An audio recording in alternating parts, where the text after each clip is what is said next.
Welcome to Blinko News. The latest important news is that Iran and Oman are in the final stages of negotiations to establish a temporary shipping route in the Strait of Hormuz to ensure the safe passage of commercial vessels through one of the world's most critical waterways.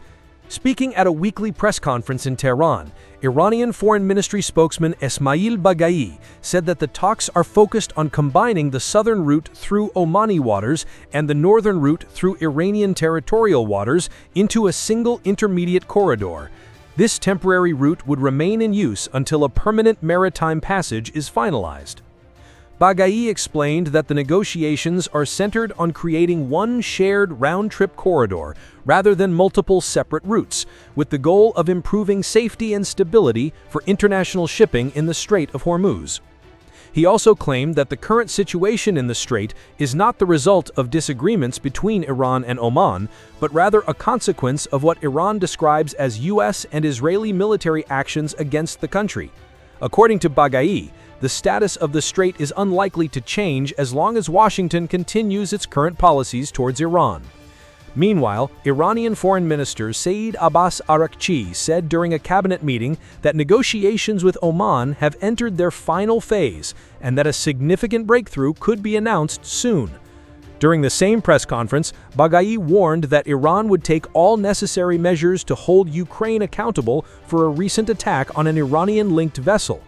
On July 25th, Ukrainian President Volodymyr Zelensky stated that Ukrainian forces had struck a Russian warship and vessels allegedly used to transport Iran-linked military cargo in the Caspian Sea.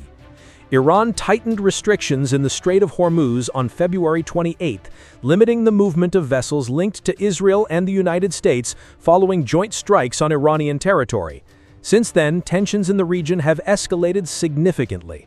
In recent days, the U.S. military has carried out multiple strikes against Iranian targets, saying the operations were aimed at reducing Iran's ability to threaten commercial shipping. Iran responded with missile and drone attacks targeting U.S. military bases and facilities across the region, further increasing tensions in the Middle East. Analysts say the Strait of Hormuz remains one of the world's most important maritime choke points, and any disruption to shipping in the area could have major consequences for global energy markets and international trade. This was the latest important news. For more world news, breaking updates, and short analyses, don't forget to subscribe to Blinko News. Thank you for watching.